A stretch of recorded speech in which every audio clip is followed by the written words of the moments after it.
I'm going to shoot this video while I'm cleaning my office because it's a Sunday night. So welcome everyone. This is episode 2 of season 2 of our series on how to be a virtual assistant.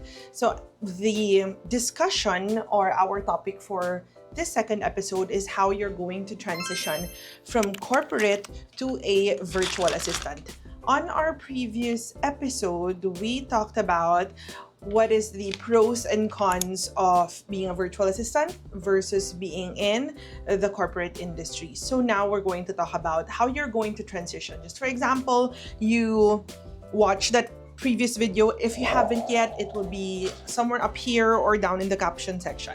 If you're currently wanting to move from the corporate industry to becoming a virtual assistant because you've been seeing a lot of virtual assistants on social media and they're showing how freelancing improved their lifestyle. And yes, I can definitely verify that freelancing has definitely improved my lifestyle.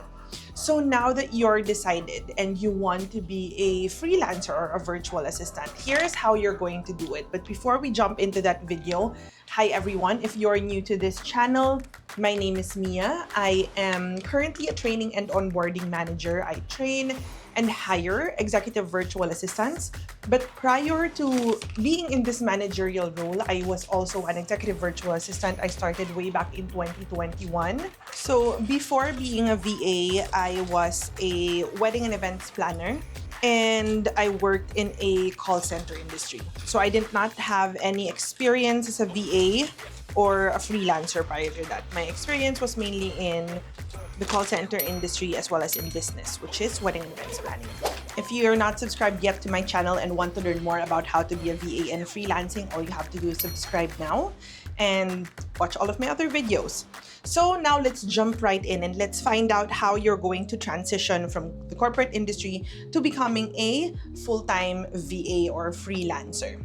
The first thing that you're going to do is you have to change your mindset. So from being an employee mindset, you have to change to having a entrepreneurial or business mindset.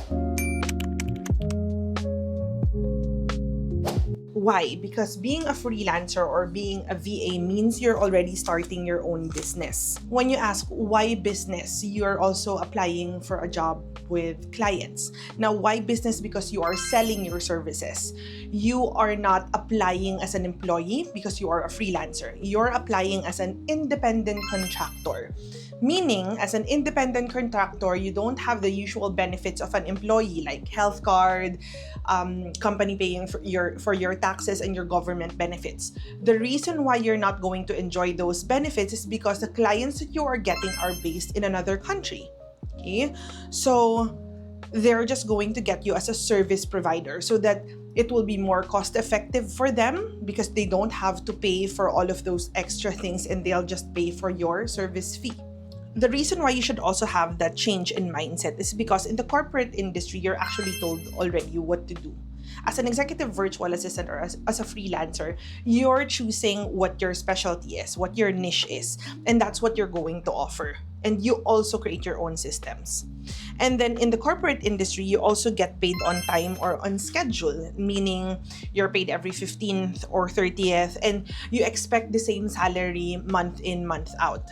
In freelancing, you get to decide how much you get paid. If the niche that you chose is a project-based kind of niche, then you're only going to get paid for a specific project.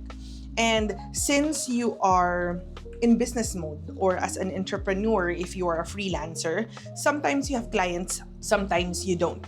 Okay? It also depends on what type of specialty you have. So just like me, I'm an executive virtual assistant. So usually this has some type of stability, meaning they hire me not as project-based, but they hire me contractually. For 1 year, I'll be an executive virtual assistant and then they'll decide based on my performance or based on the business need if they would like to continue that contract for another year. Unlike with project-based specialties or niches, you just provide the output. Once the output is given, then you move on to the next. That's why there's the payout or the salary with freelancing is not as structured as in corporate. And in corporate also, there is a clear hierarchy or structure of things, meaning you have a supervisor, so on and so forth. In freelancing, especially if you get a direct client, you get to be your own boss. You get to call your own shots. You get to create your own contracts, decide how much you want to get paid. That's the nice thing about freelancing. So knowing those facts, what you're going or how you're going to slowly change your mindset from corporate to freelancing is, first, you have to change it from being a task doer to being a problem solver. And then you also change it once you're ready for that you are a problem solver. You then move on to the next part, which is from waiting for instructions, you then get to take initiative on what you're going to do or in your decisions. And then another thing which is very important for you to change or to shift your mindset to is from getting employee benefits to owning your own risk and reward. So those are how you can slowly transition from corporate, or how you can slowly shift your mindset from corporate to freelancing or virtual assistant. Now that you understand what type of mind shift you need to have or mindset you need to have when transitioning from being a corporate girly or guy, now to understand what are your transferable skills from your corporate job that you're going to transfer to your VA job. When we talk about transferable skills, we talk about what are your existing skills or tasks that you're currently doing right now that you know you can also use once you become a VA. So, for example, you want to become an executive virtual assistant. The first thing that you're going to do to find out what your transferable skills are is to find out first, what does an executive virtual assistant do? Now, once you understand what an EVA does, then based on all of the notes that you have on, okay, an executive virtual assistant does inbox management, admin work, travel, calendar, so on and so forth. Now that you know what their daily responsibilities are, then you look at what your daily work currently looks like. And then from there, you list down all of the things that you already know what to do that you can also do as an EVA. So for example, you work in a call center industry, which is a lot of us would be coming from the call center industry. So what do you already know that you can transfer to becoming an executive virtual assistant? First is you already know how to talk to foreigners, to Americans, to Canadians, to Europeans, to Australians. You already know how to do that.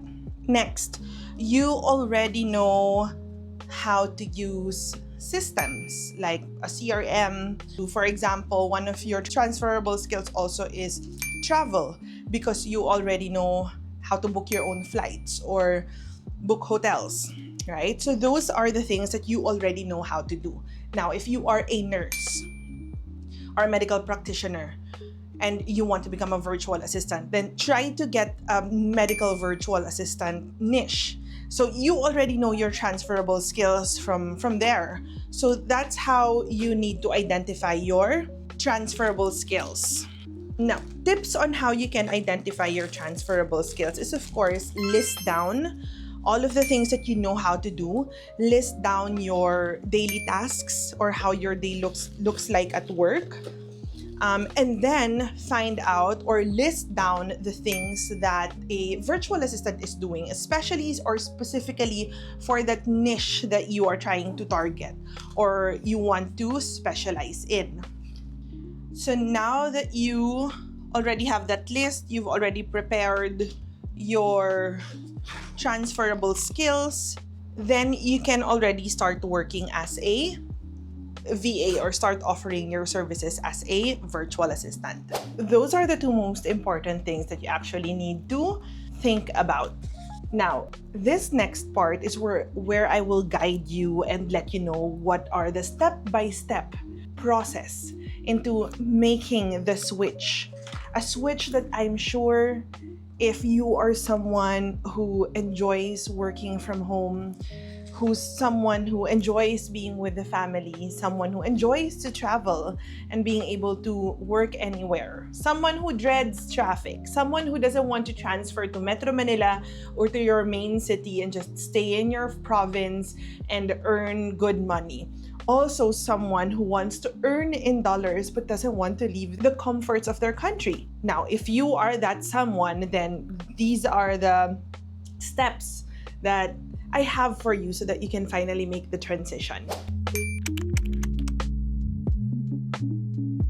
Now, please take note, I created this as a smart and a low-risk way for you to make that shift. The first step is to just start slow and start freelancing as a side hustle.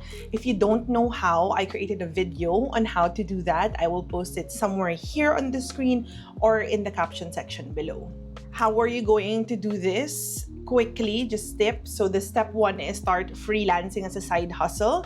So you can do this while you have your 9 to 5. Do it for 2 to probably 3 hours per day or 10 hours a week, depending on the type of client that you're going to get. Now, how will you do that? I have a detailed video just like I mentioned. Step 2 is you have to make sure that you set up those basics. Decide on what your services are, what your rates are, what your specialty is, whether you're a generalist or a specialist. If you don't know what your niche is, and this is the first video you're watching, I also have a detailed video on that. I'll post it in the caption section. It's all in season 1 of this series or this freelancing series. Another thing that you need to set up in this step is not just what your niche is, but of course to create set up your portfolio and your resume and your online profile. I had a whole webinar, like 1 hour or 2 hour webinar of how to do that, and it's also here on my YT channel. All you have to do is click the caption below or look for the link on that below, or it probably is here on the screen, and everything is there. While you're realizing that, oh my God, Mia, you have so many videos, you've prepared everything, then hit that subscribe button so that you'll get alerted once I have another video up, which I usually put up every Thursday. Sometimes if I'm too busy, I don't have a video. But anyway, another thing for you to be able to set up the basics, we're just currently on step 2, is to also join freelancing platforms or communities. You can start with my free community or my free learning center. I have a Facebook page. I have a Facebook group, but I haven't really been active on that, but we'll try to change that soon. And then I have a WhatsApp group, which I haven't also been active on, but we also have a free learning center. The link will be in the description below. Everything is also there. So we have those communities. I usually go on live on TikTok. You can also check that out. But there are not just my community. There are so many other communities out there. All you have to do is just head on over to TikTok and check out the live feature and see who are the VAs that are going on live. You can join the communities such as Makabayan or Jamblautas Barangay VA. So those are really good and very active community. I haven't seen Makabayan recently. Cheska and Mike, what's happening? Haven't seen you. I think you guys are already day shift. But anyway, they are really good communities. Blauta is one of the first here. First of the people, freelancers I met actually on TikTok. So you can join their community as well. So that's step 2. Step 3 that you need to take is to, of course, land your client so that you can fully transition. Whether it's your side hustle approach or a full-time commitment already, the next step is, of course, to land your client.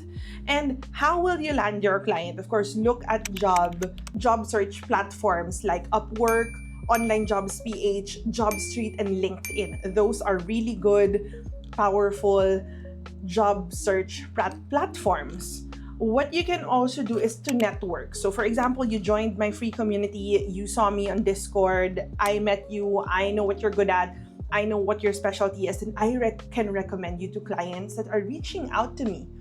Another way to find clients is to, especially for beginners, is to apply in virtual assistant company. In the company that I'm working for, that's Strivo, we are hiring executive virtual assistants, but we don't pool EVAs, meaning we don't hire continuously. We hire when we have clients. So right now, as I'm creating this video, I think we still need 2 more by the next 2 weeks to hire those executive virtual assistants. But there are other VA companies that, no, I don't think I know any VA company that are really pooling. Most of them are really just looking for VAs or EVAs whenever they have existing clients. But the virtual assistant agencies that I trust and I know that are legit and fully work from home, remote from start to finish, are in the description box. I will link it down below. All you have to do is join my free learning center and it will be available on step 9, I believe. But on top of my list, we have Next Level Assist, we have Strivo, we have Coconut VA, we have, those are Ready Rolls. There's a new up and coming, but I'll announce it soon, Pineapple Staffing Persona. So yeah, those are the ones who I would really recommend. Now, we're still on step 3. Once you have a client, the next thing that you're going to do is to ask for your client for feedback. Okay? Now, you're going to use this feedback or testimonial. You're going to use this to attract more clients. So make sure that you get that. It's like a marketing strategy for you. Step 4 is to track your progress and your income. Meaning, once you've consistently have a client and you're consistently earning about 60 to 80% of your existing salary, and you feel like this type of work is already sustainable for you, then you can jump from being from corporate to full-time virtual assistant. Another thing on that note is to make sure that you already have enough savings to last you for about 3 to 6 months. Okay? Because sometimes, especially at the beginning, it's going to be hard as a virtual assistant to really find clients. And even if you already have an existing client, since you've already jumped from corporate to full-time, there might come a time where you lose your client and it's going to be a dry spell for you. So you have to make sure that you have enough savings that will keep you afloat for 3 to 6 months while you're looking for a new client. And step 5 is to plan your exit, meaning, I've already mentioned, having that 3 to 6 months savings so that you can stay afloat just in case you lose a client. And then once you have that savings fixed, already create a target quit date, meaning this is the time that you're quitting your corporate job and diving full in commitment to being a freelancer and a virtual assistant. There's no scarier but more exciting feeling than doing that. I know, trust me, I've been there and there's no looking back. Remember that freelancing doesn't have to be a big leap, but it can definitely be a bridge to a better life, a more non-toxic life, and probably financial freedom, just like what I'm feeling right now. Now, we've talked about amazing things. Let's talk about some challenges. So what are the common mistakes to avoid when you are transitioning from corporate to freelancing? First mistake is you're quitting too early, meaning you don't have enough savings and then you just quit, and then you are left with a lot of expenses that you cannot pay. You have to make sure that you bulletproof yourself first, meaning get at least one paying client before you resign. And when you have that paying client, you have to make sure that it's stable. before you decide to really jump the gun. Remember, savings of 3 to 6 months is very, very important. Next mistake is you are not setting boundaries between you and your client or between yourself and your family. You have to make sure that you are setting boundaries, because working from home doesn't mean that you are working all the time. Sample. I love to work. I am a workaholic.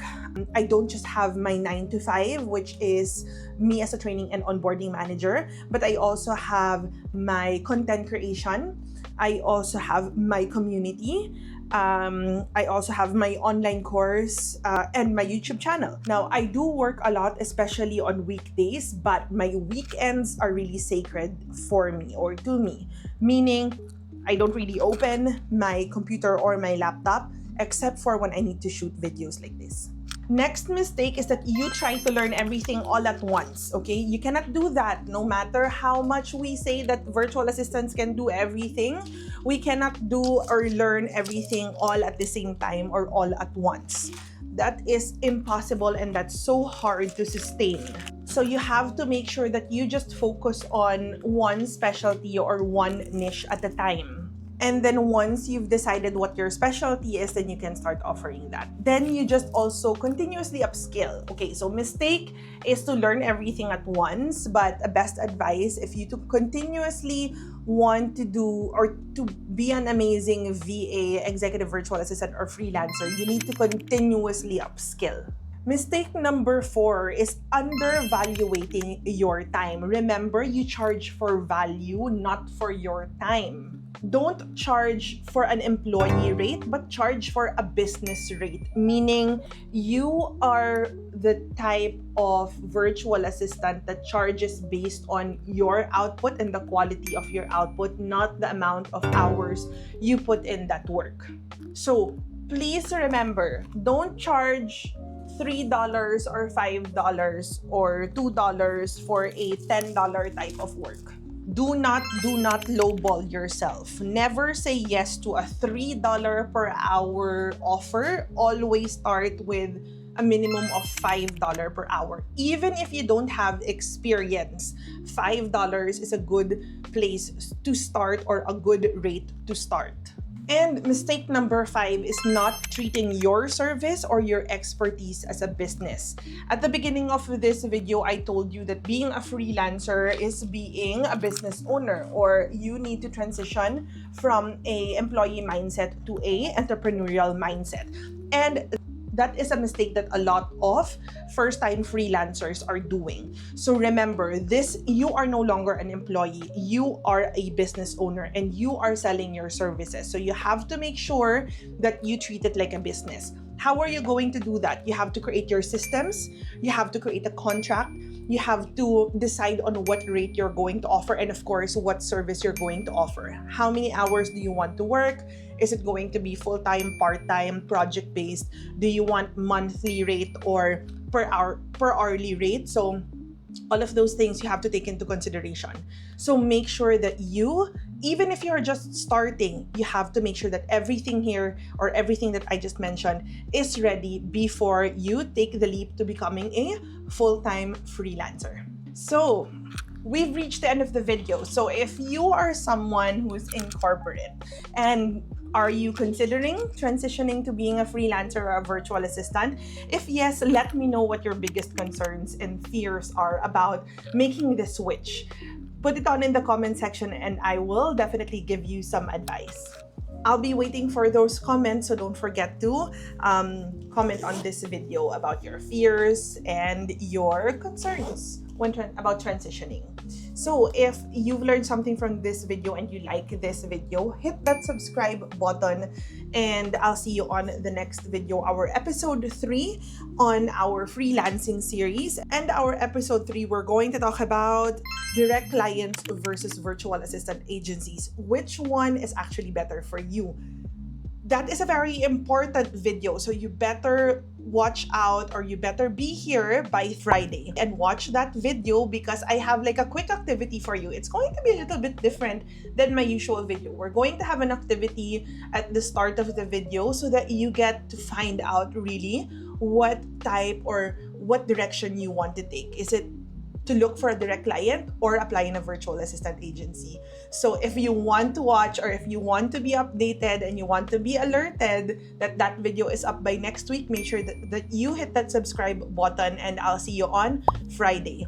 So thank you so much everyone for watching. If you want to follow me on all of my other social media platforms, everything will be in the description section down below. And thank you for watching. I hope my background, my very messy office on a Sunday night, did not distract you from the amount of information I have on this video. Again, enjoy the rest of your day, and I'll see you guys next week. So here we have a cleaner office.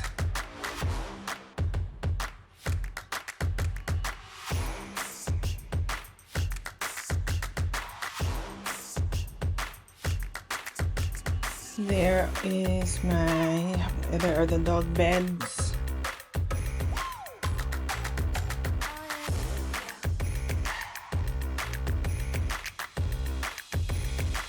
The shrine to my doggies, Pablo and Rocky.